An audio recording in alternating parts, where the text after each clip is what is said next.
Hello, everybody. This is Elizabeth Shook from Summit Center, and I would like to welcome you to our webinar on supporting smart girls. Thank you so much for registering and for joining us this morning.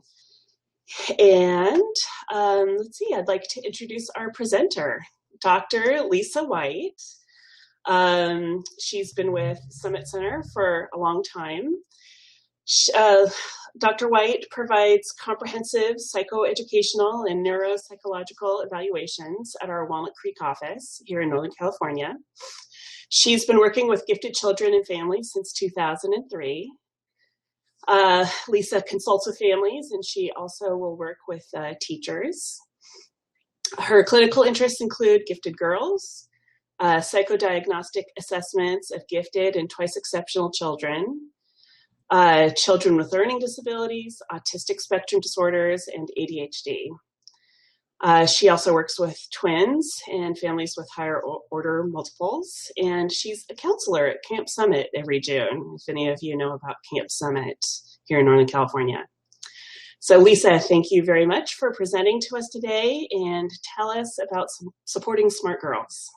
All right, thank you, Elizabeth. So thank you all for joining us. I'm really excited that you're on here and listening. Like Elizabeth said, I'm Lisa White. I'm a psychologist at Summit Center. Also, I was a gifted girl, and I'm raising my own gifted daughter. So I've got the personal experience as well as the professional experience. So my goal for today is for you to learn a little bit more about gifted girls and learn how to support your own gifted girl. I really hope as I go through that you'll ask questions and share your own experiences and so on. Be as interactive as possible. Elizabeth, do we have the PowerPoint? Elizabeth? There we go. Okay. So, just a little background on giftedness. There's no universal definition of giftedness. Some people say it's the top 2% of scorers on IQ tests. Some say it's when children are academically advanced. And some measure giftedness based on a child's characteristics and the way he or she interacts with the world. Some of the characteristics of giftedness are what you would expect. Kids who learn quickly, who have good vocabularies, good memory, advanced reasoning skills, curiosity, things like that. Often they're early readers or become avid readers later on. Many gifted kids are very sensitive and intense, and we call these overexcitabilities. They're keen observers and deep thinkers. They often have a strong sense of fairness and justice. And often they are creative, have vivid imaginations. They might prefer the company of older children or adults. And they can also be perfectionists, and I'll talk a little bit more about this later. Being gifted is different from being high achieving. And many smart girls and smart students in general are at risk for underachieving, even though they're gifted. Some people think that underachieving might even be like a developmental task for gifted kids, something they have to go through, like a little rebellion. Before they decide who they're really going to be. But gifted girls are at particular risk for underachieving, as I'm going to talk about. So gifted girls start school scoring ahead of boys. They often talk or read or count earlier than boys, and in preschool, they often outscore boys on IQ tests. In early childhood and early elementary school, girls are 50% of the gifted programs, but this drops to 30% by middle school, and one research study has them scoring lower by 50 points on the SAT in high school. They go underground, and some research has this shift starting as early as 3rd grade. Boys estimate their IQs as higher than girls do and have higher academic self-esteem than girls. There are more men than women in STEM fields, although this is improving, but there's still more men, maybe because teachers don't expect female students to perform as well as males in math, and teachers may pay more attention to boys, especially in STEM-related classes. Also, one research study showed that while young women achieve at comparable or higher rates as in math as males, their interest was actually lower than it was for males. So even though they were able to do the work, they were less interested in it, which leads girls to be less likely to go into the field. One thing that's been demonstrated over and over is that most girls, gifted or not, lose self-esteem as they progress through school. And this might start even earlier with gifted girls who are deep thinkers and very sensitive, and their self-esteem really goes down around 3rd grade, which is when they start testing for giftedness in many schools. So some girls are missing the boat altogether, even though they are gifted, but they've already started to fly under the radar or go underground. So there are good things about being a gifted girl. It's hard to be a gifted girl, but there are benefits. Gifted girls are often more socially skilled than gifted boys. They may be very articulate and good at formulating and expressing their thoughts. They often get along well with adults. They have good problem-solving abilities with original or divergent thinking. Knowing how to think deeply and creatively and understand complex ideas makes life more interesting. And the sensitivity that comes with being gifted allows greater appreciation of art, music, and the world around us. See, we have a question. So the question is, why does self-esteem go down? Just because girls are more sensitive and are deep thinkers, seems like there must be more to it than that. Can you clarify? Sure. So I'm going to talk in just a second about all the reasons that girls tend to lose self-esteem and go underground. So hang on, we'll get there. Okay, and here we go with that. Challenges for gifted girls. So a number of researchers write about internal and external barriers in the ways in which the world holds gifted girls back and the ways in which they hold themselves back. So first, the external barriers, the way the world is holding gifted girls back. So culture, in every culture, shapes what it means to be a female and what it means to be feminine. And we'll get to more about this in a little bit when I talk about pop culture. Still, there's research that says many boys like less intelligent girls. Yes. There's one research study that said that while young men said they wanted to date intelligent women, when they were face-to-face with women who outscored them on IQ tests, they found her less attractive and less desirable to date. In another study, it was on speed dating, and male speed daters liked smart and ambitious women, but only when the women didn't seem as smart or ambitious as the man himself. So this is still going on in 2017. There's a lot of sexism and discrimination in the world, and there's a lack of resources, and this is particularly true for minority gifted girls. There's not actually a whole lot of research on minority gifted girls or minority gifted students in general, but there's some talk about how cultural expectations impact them. For example, the writer Barbara Kerr talks about Native American gifted girls and how there's a cultural imperative not to stand out, to be part of the group. There's a lot of research, older research, on African American gifted girls who might be accused of, quote, acting white when they're successful in school, although there is newer research that says this doesn't happen as much anymore, which is fantastic. Latina girls often encounter, and gifted girls of all flavors, the expectations of traditional sex roles. Also, an interesting piece of information that African American and Latino students in general were more likely to be identified as gifted when their teachers were the same race as they were. So African American teachers were more likely to rate African American students as gifted and so on, more than if they had teachers of a different race. There are newer organizations. There's one called Black Girls Code, which is helping girls of color learn about technology with the hope that more will go into STEM fields. So there's work going on around this. Okay, so internal barriers, the things that girls do to hold themselves back.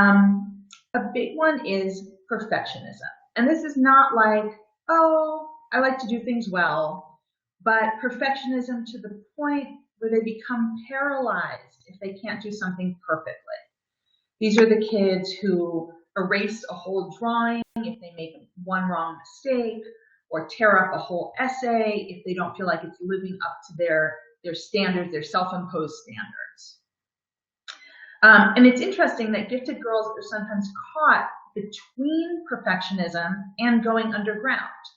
And when this happens, they might transfer what it is they're perfectionist about to something else, if not grades.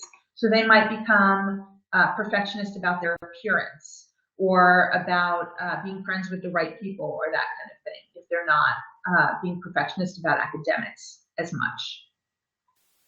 Another thing that holds gifted girls back is called the Horner effect, where girls purposely hold back because of a need to please others rather than compete with them. And I think everyone on here is female. I think we all know there's sort of an expectation for women and girls to please other people.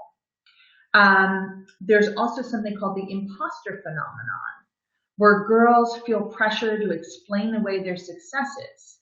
They say they performed well because the teacher was an easy grader, or it was good luck, or it was just an easy test, or things like that, rather than I did well because I'm smart. So in her book, Lean In, Sheryl Sandberg, who's the COO of Facebook, very successful woman, talks a lot about this and how she really felt this imposter phenomenon in her own life. And, if you are denying that you have these abilities, if you're, holding back because you need to please other people, or if you're explaining them away, how can you be encouraged and mentored and paid attention to if you're denying that your talents exist? Gifted girls are less likely to become behavior problems when they're bored, as opposed to boys. And they kind of go within. And so people may not even notice when their needs are not being met. And then a big one, there's a greater concern, especially in the middle school years, with acceptance by their peers rather than intellectual development. So, any questions so far? How am I doing?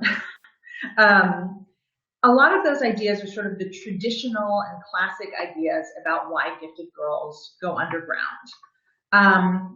There's newer research that says this is still the case, that these things are still happening, but there might be some changes going on. So the writer Stephen Hinshaw, who's a researcher at UC Berkeley, wrote a book called The Triple Bind, where girls are expected to excel at, quote, girl skills, achieve boy goals, and be models of female perfection 100% of the time. They're supposed to act sweet and nice and friendly. They're supposed to be star athletes and get straight A's and do community service. They're supposed to seem sexy and hot, even if they're not sexually active yet. They're supposed to be pretty all the time and thin and so on.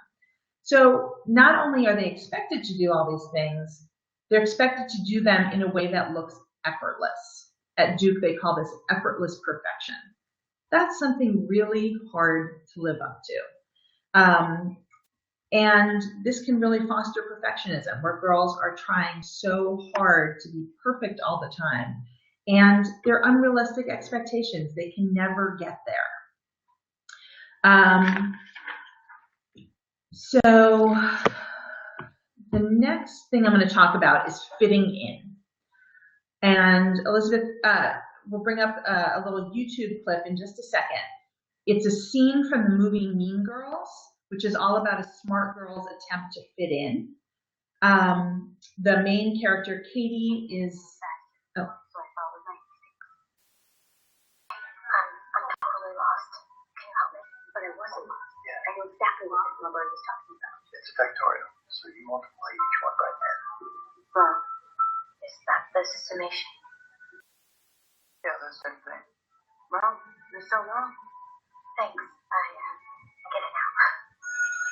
Goodness, did you get any of this? Nice job, Katie. Kind of seems like you get it. If I was going to keep this going, I was going to have to really commit. Not your best. Damn, Africa, what happened? How'd you do? Not so good. No, I think I need a tutor. I'll tutor you if you ever want to get together after school or something. Do you think Regina would mind? I need your parents to sign this so they know that you're failing. Failing? You know what's weird about your quizzes, Katie, is that all the work is right, and just the answers are wrong. Really. Anyway. Katie, I know that having a boyfriend may seem like the most important thing in the world right now, but you don't have to dumb yourself down to get guys to like you.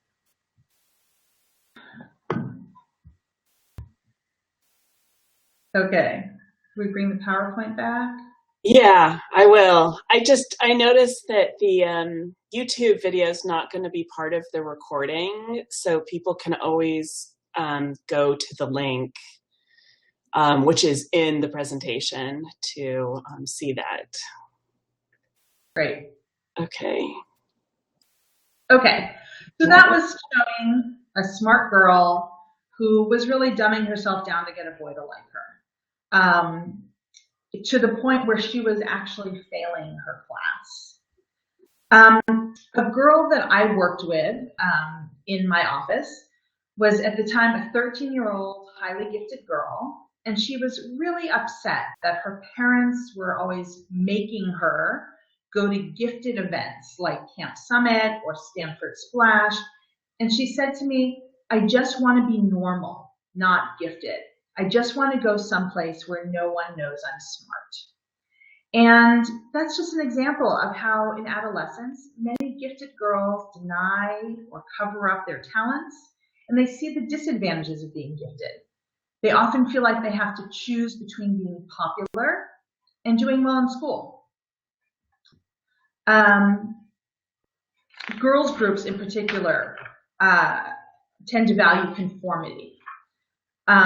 Gifted girls don't want to stand out, they're afraid of being ridiculed, and there's a big need for acceptance from their peers. One study found that among gifted boys, non-gifted boys, gifted girls, and non-gifted girls, the gifted girls were rated as the least popular, and they were classified as moody, aloof, self-absorbed, and melancholic. And we know some of those things actually can be introversion and be misinterpreted by other people, but that's how other people were seeing them. Another study found that over 2/3 of the brightest students in the study recorded deliberate underachievement to avoid being labeled a nerd. And being a nerd is not always seen as terrible these days with Bill Gates and with Steve Jobs and with all these other super successful, highly technical people, but most of those are men. And for a girl, being a nerd is still necessarily not a good thing. So, let me go back for a second. Okay, so we have a social and biological push to fit in. There's people change their decisions and judgments in order to conform to normative group behavior. There was a famous experiment done in the 1950s by a researcher named Solomon Asch, where there were college students brought into a room with Confederates, people who were in on the study and were acting in a certain way to make the study go a certain way. And the college students gave the wrong answer, even when the right answer was obvious, so that they wouldn't stand out because other people were saying the wrong answer. There are brain imaging studies more recently. One study used MRIs to measure brain activity and found that following the group takes pressure off the decision-making part of the brain. Another study found that when subjects didn't conform to group opinion, there was increased activity in the amygdala, which is a part of the brain that controls the fear response. And not fitting in with the group caused a raised heart rate and blood pressure. Your brain would generally avoid activating this system since it takes a lot of energy, and so people's perception may actually change to conform to the group norm. They're not on purpose saying the wrong thing, but their perceptions are actually changing.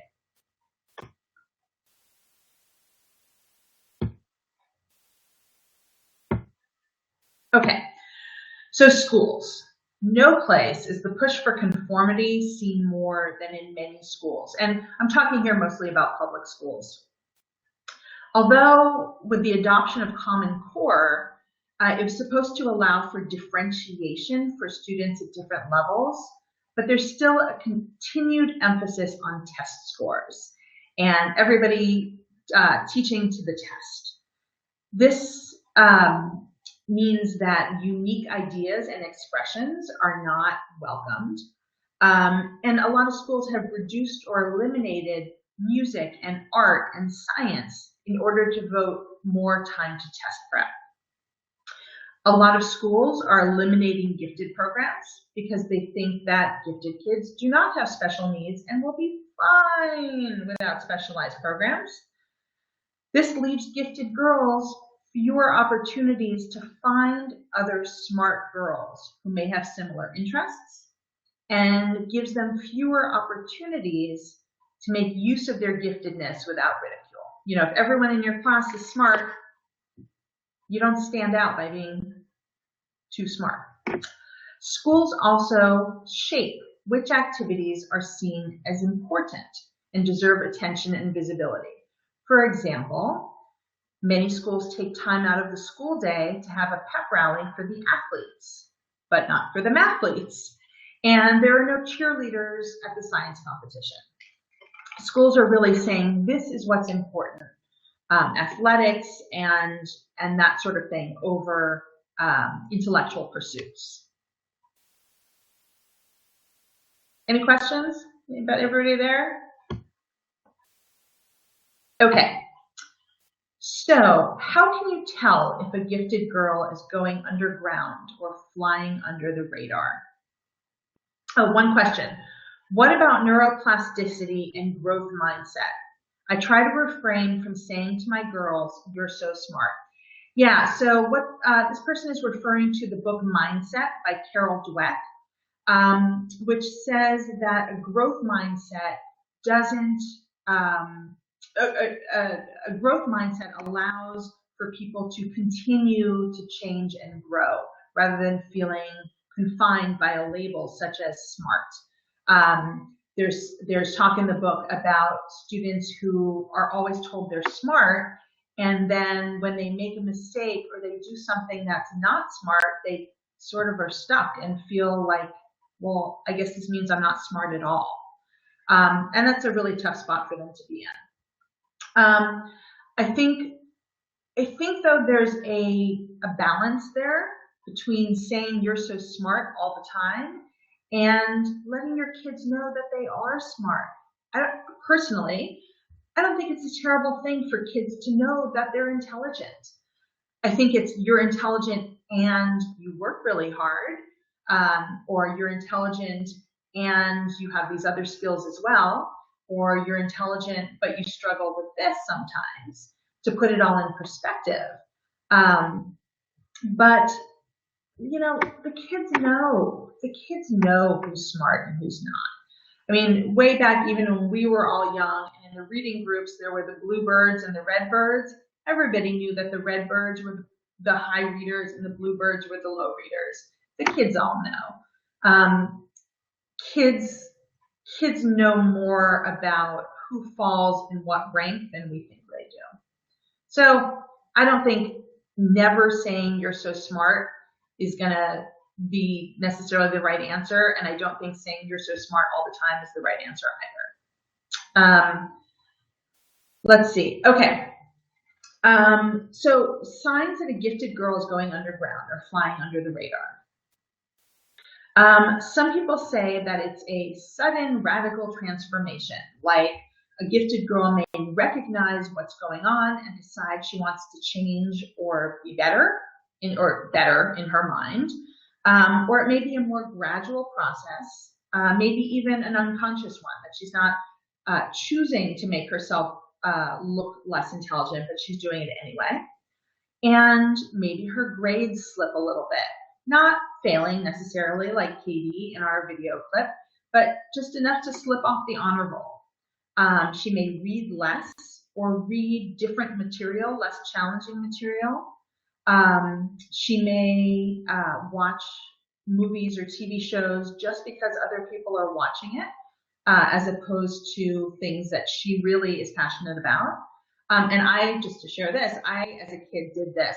I remember watching The Cosby Show and my mom saying, "Why are you watching this?" And I told her that all the kids at school the next day would be talking about the show, and I wanted to be part of the conversation. A teacher might mention that a formerly outspoken girl is asking fewer questions or contributing less in class discussions. And the sad part is that she might be cutting off options for her future. So by the time she realizes that she doesn't have to dumb herself down, maybe it's too late to get into that college with the excellent math program because her scores are not high enough. So that's kind of a sad thing. Question from Elizabeth. Talking about where a gifted girl can find her group and make friends, and I will get back to that near the end when I'm talking about how you can support your own gifted girl. So I'll come back to that. Okay. So here's my favorite part: pop culture and gifted girls. And if it's too small and you can't see the cartoon, it's a New Yorker cartoon, and the little girl saying to her mother, "I don't want to be empowered, I want to be sassy." So there's a documentary, a fantastic documentary called Misrepresentation, about media's view of women. And one line in this documentary is, "You can't be what you can't see."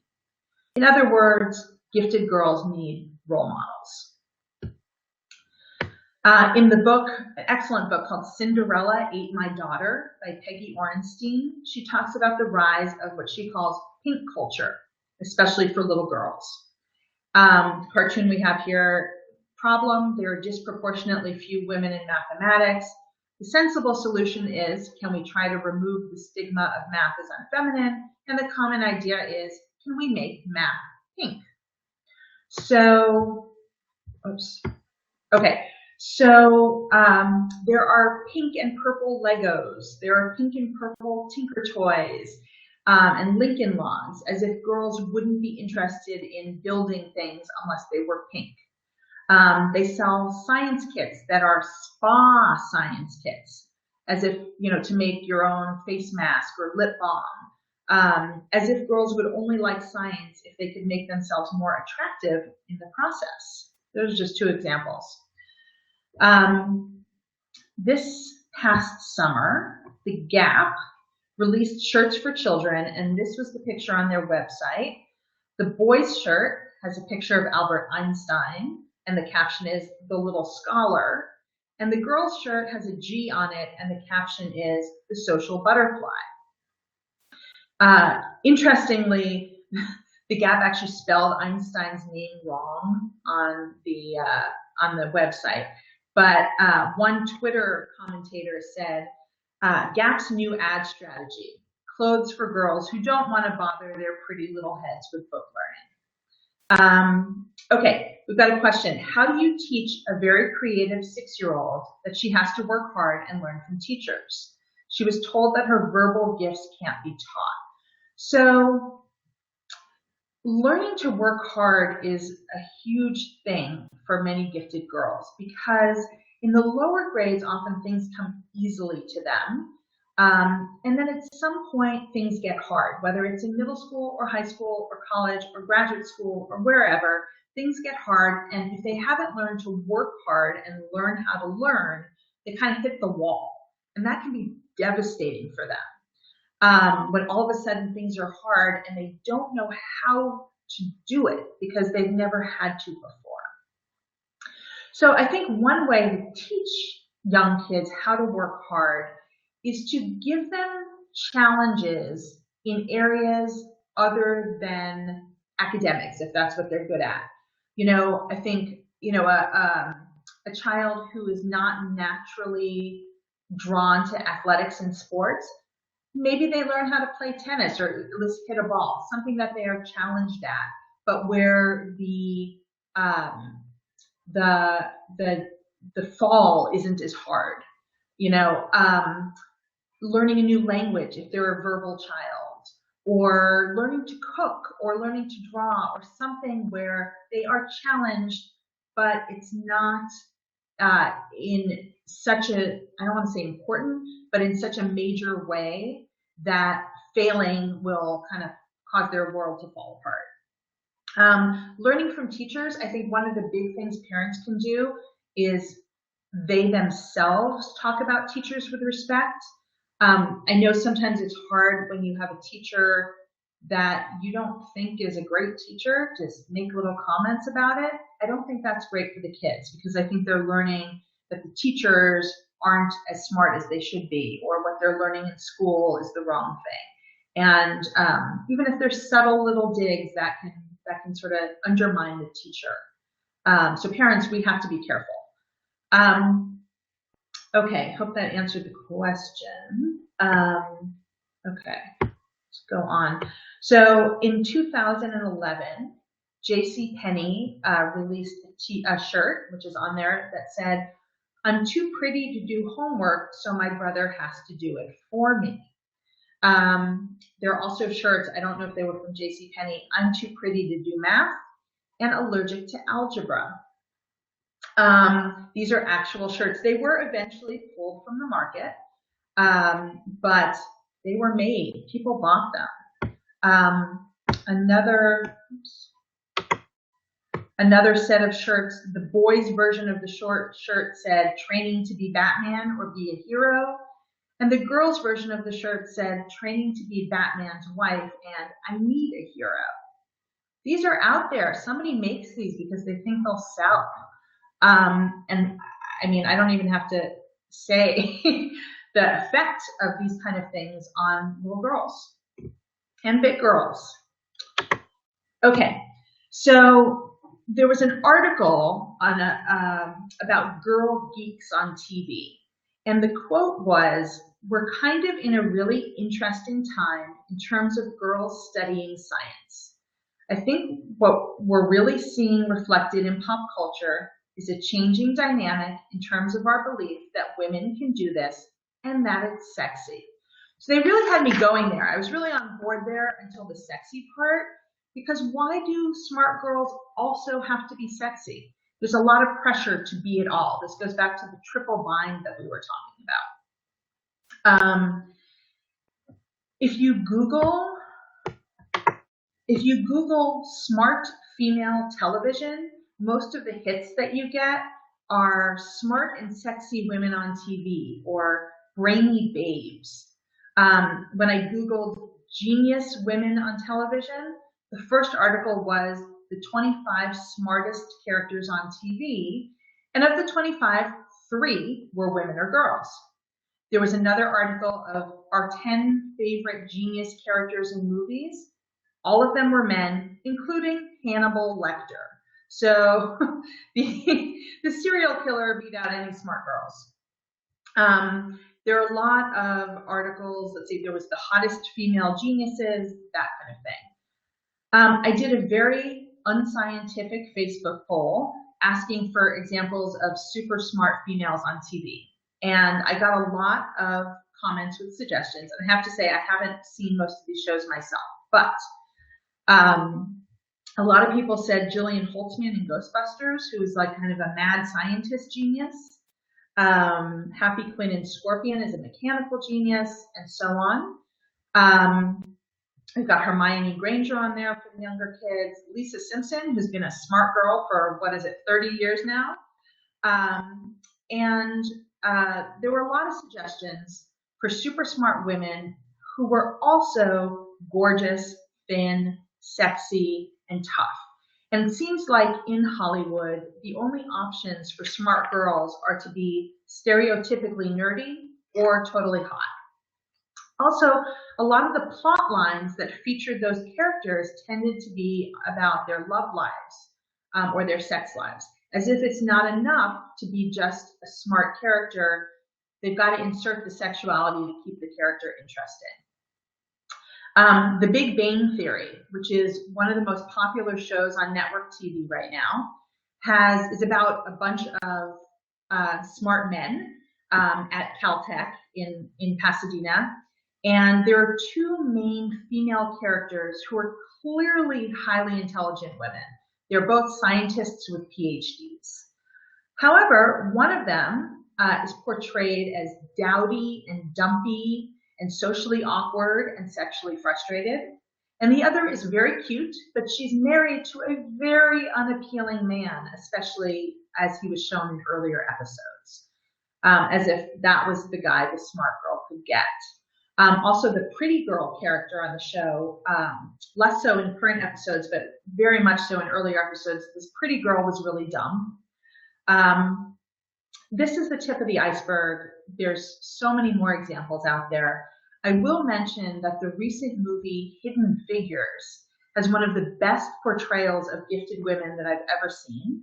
The movie is about a female mathematician, a computer programmer, and an engineer who worked for NASA in the 1960s. And they're not just super smart women, but they're shown in their lives as wives and as mothers and as friends. And it's a really nice, well-rounded portrayal of gifted women that's not just smart and or sexy. So for younger girls, this summer, Marvel Comic Books announced that their new character, who's 9-year-old Lunella Lafayette, will be officially the smartest superhero in the Marvel universe. In the comics, she's going to have to face science challenges in which she has to prove her smarts to save the world. So that's fantastic. There's a Netflix series called Project MC Squared about 4 super smart science-oriented girls who were recruited to join a spy organization. Granted, 3 of the 4 girls wear glasses, but aside from that, they're stylish and cute and not stereotypically nerdy looking. Princess Bubblegum on Adventure Time is a scientist and inventor. And Doc McStuffins is a cartoon about a 6-year-old girl who wants to become a doctor like her mother. So it seems as if an effort is being made to encourage younger smart girls. And then recently we had an experience with maybe the ultimate personification of the trials and tribulations of being a smart girl in Hillary Clinton. Whatever your politics, you can't ignore the fact that many people said they didn't like Hillary because she was ambitious. There was a lot of talk about her looks, her clothes, her hair, and so on. And she seems to recognize that her struggle is one that many girls face. In her concession speech, she said, "And to all of the little girls who are watching this, never doubt that you are valuable and powerful and deserving of every chance and opportunity in the world to pursue and achieve your dreams." She wrote another letter to a young fan who had written to her, and she said, "I know it may seem like a lot now, but as you grow and learn and search for your own place in the world, I hope you'll consider how you can make your voice heard. Speak your mind in your classes and at meetings once you have a job. Proudly take credit for your ideas. Have confidence in the value of your contributions. And if the space you're in doesn't have room for your voice, don't be afraid to carve out a space of your own. Don't be discouraged. Don't give in. Don't give up. Don't quit on yourself, on your dreams, or on your future. You really can be anything you want to be." And I think that, again, no matter what your politics is, you can agree that this is good advice for a gifted girl. So, how schools can support gifted girls. One of the things that schools can do is to work on smart girls' self-esteem. And one way that they can do that, and I actually did this when I was in graduate school, was to put together a group for smart girls in school to just give them some time to be with other girls like them and feel like they're not the only ones. Another thing they can do is hire more female math and science teachers. They can encourage mentoring by teachers. Both male and female teachers can mentor girls. Single-sex educational opportunities are great. Or in co-ed schools, cluster grouping, which is pairing girls with other smart girls so that they feel freer to express themselves. And then how you as parents can support gifted girls. So I've got a lot of these. One big thing to do is encourage individuality. Admire when your daughter expresses a unique perspective or a unique way of doing something. Encourage independence and risk-taking. Allow her to make mistakes. She needs to know how to lose as well as how to be successful. And like I mentioned before, this is especially important for kids for whom everything comes easily. Encourage falling in love with something and finding a passion. This phrase gets tossed around a lot, finding a passion, as if it's expected that every child must find their passion by the time they apply to college. But gifted kids really do seem to find passions, and giving her time to pursue it actively and deeply is a great thing. Teach taking credit for your successes and enjoying your own talents. And then going back to the Mindset book by Carol Dweck, praise the effort, not the success. Lobby for changes in school to further support academic achievement. Like I just talked about some of the things schools can do to support gifted girls. In a New York Times article about life advice from Ruth Bader Ginsburg, the Supreme Court Justice, she said, teach them that they can make their own luck. So that while circumstances play a role in opportunity, it's also your reaction to those circumstances that really spins fate. Let your child know that being different doesn't mean you are flawed. There's nothing wrong with you because you haven't yet met the people who share your interests or outlook on life, which leads to pursuing non-school activities. If school isn't a place that's supporting your gifted girl, find other things for them to do on weekends, after school, and so on. There's the Center for Talented Youth program. They're here locally in Berkeley is the Academic Talent Development program. There's Stanford Splash, and there's many of these all over the country for gifted kids to find each other. Foster friendships with gifted peers with similar interests. And sometimes these might be online friendships, which can be okay as long as your daughter knows how to stay safe online. But the internet has really opened up a whole world of people being able to find their people in a way that they couldn't before, which I think is fantastic. If you get to a point where you think you need outside help, find professionals who understand and have experience with giftedness and have worked with gifted kids before.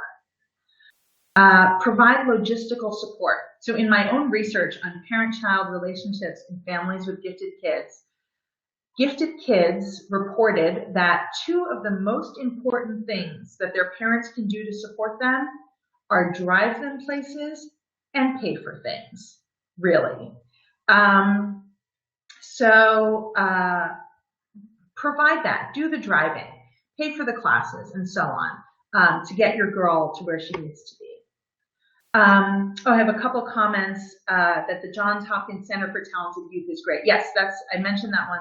The Center for Talented Youth has excellent programs. Let's see. Find positive, smart female role models in books. Read books that portray women in many roles, both traditional and non-traditional. Read books about other smart kids. There's a book out there called Some of My Best Friends Are Books. And that has some suggestions.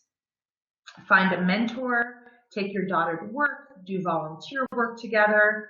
Ruth Bader Ginsburg also suggested encouraging girls to seek out great teachers. Encourage criticism of biased depictions of girls and women in the media. When you do find a TV show or movie with a positive or negative smart female character, watch it together and talk about it. Find other gifted adults who your daughter likes, who she can talk to about their own difficulties in school and how they found their way through. If you're a mom, be a positive, smart female role model.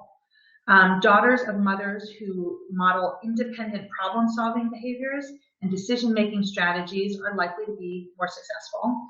And any mom, whether she's working out of the house or not, can demonstrate things like critical thinking and task management and so on. Even if it seems like she doesn't care about any of this that you're modeling for her or telling her, your example will sink in on some level. Realize, though, that this adolescence especially can be a tough time for mother-daughter relationships. And no matter what kind of mom you are, your daughter may wish otherwise. But it's sinking in. It really is. For dads, research has found that a girl's positive relationship with her father can lead to increased empathy and higher self-esteem and doing better in school. And I think even more important, girls learn from their fathers about how men treat women. So dads can model respect for intelligence and ambition and hard work. Remove social status from your list of worries. It's okay to encourage your child to make friends, but don't put emphasis on popularity. Also, being an outsider doesn't necessarily mean a lack of social skills. It can also mean hasn't found her people yet. Don't let your own desire to be seen as a certain kind of parent influence your child's life, whether you were popular and you want that for your child, or you were an outcast and you don't want that for your child. Don't worry what others will think of you in terms of your child's social status. Stress that middle school or high school or wherever your girl is now is not going to be the most important time in her life. In the grand scheme of things, it's 3 years or 4 years, and she has many, many years ahead of her to find her people.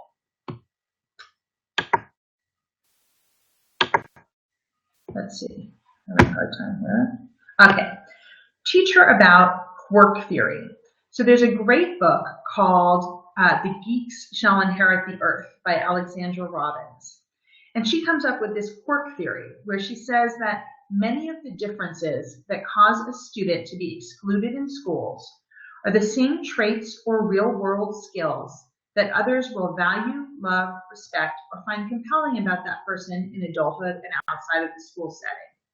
In other words, the things that make some kids different, like gifted kids, may lead them to have richer, more enjoyable lives when they get to the real world and to adulthood. I'm thinking of a young woman that I worked with who was 14. She was highly gifted and she was totally alienated and misunderstood at school. She was creative and artistic and witty and just an amazing person, but she was different. And most of her friends were people she interacted with online or things like that. And my big message to her was, hold on, it gets better. You will find your people and they will totally appreciate you. Michelle Obama told girls to live out loud. Understand what's in your brain is really useful. Don't hide it, don't dumb it down, don't apologize for it. Just put it on the table and let people deal with it. And finally, ask your gifted girl to imagine the future. If she could do anything in the world, what would it be? Encourage daydreaming and outrageous goals. Begin this in their youngest years and keep going. So, how do you support your gifted girl and what's meaningful for you about gifted girls? Please chime in and thank you very much for listening.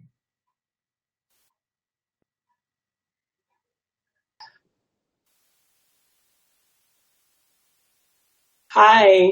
So I think if anybody does have any questions, go ahead and type them into the chat box and we'll read them out loud for anybody who's on the phone. And that was a great presentation, Lisa. Thank you so much. Thank you. A lot of stuff I could relate to from my own girlhood and for my kids, although I don't have daughters myself. And I was just thinking about, encouraging role models, people, maybe women that you work with, or aunts or cousins, or, might be people. All right, go ahead. So I see there's a comment. We got a question. One of the question is, many parents don't know how to start talking to their girls about gender and sexism. What do you suggest? So for little girls, like picture book age little girls, there are some fantastic picture books that are very girl power. Way back from the 80s is The Paper Bag Princess is one of them. And there are a number of sort of princess books that turn the princess thing on its head. There's a children's book about Rosie the Riveter, children's books about scientists, things like that for little girls. And I think that starting with a book can really open a conversation. I think for slightly older girls, the news lately, the Women's March, I think all this can really open conversations. And one thing I suggest is don't sit down and we're going to have a conversation now, because that never goes over well. A great time to have a conversation is actually in the car where nobody's making eye contact. Just opening conversations about things that are happening in her life, things on TV, things she sees or hears. And make sure it's age appropriate. A conversation with a 6-year-old is going to be very different from a conversation with a 14-year-old. For a little girl, it might not be as in-depth as for an older girl, but that's fine, because you're going to keep having these conversations as time goes on. Let's see, we have a question. We live in Southern California in Orange County. Can you recommend any great local resources? It can be social or academic. Honestly, I'm a Northern California person. I don't know that much about Southern California resources, but we have a Summit Center in Southern California, and I bet they would know. Maybe Elizabeth can put up the contact information for the Southern California office, because they'd be a lot more clued into what's happening in Southern California. Let's see. What do I say to my daughter who dislikes school because it's boring? She's checking out and asking to be homeschooled. I want to address her concern, but boredom is part of life. Yes. So, for some kids, school, even though they spend a lot of hours there, is not going to be the center of their world. And if your school doesn't have any programs that are challenging your daughter, you need to find those outside of school and really get it across to her that she has to go to school. You got to go to school. You have to respect your teachers. You got to do the work. But let's find some other things that make your life way more interesting. So extracurricular activities, gifted activities, anything she's interested in, to take up the time that she's not in school, that brings interest. And homeschooling is not a terrible option for gifted kids. Many gifted kids are homeschooled, and it can be amazing for them. Let's see. I have found seeking out teachers that understand and encourage my daughter's ability along the way has truly made a difference in her life. We stay in touch with the special teachers, and they continue to encourage her journey. Yes, stay in touch with people who your daughter finds meaning in. They can continue to encourage and support your daughter as she grows up. So that's a great comment. Anything else? Any last comments? All right. Thank you all so much for being here.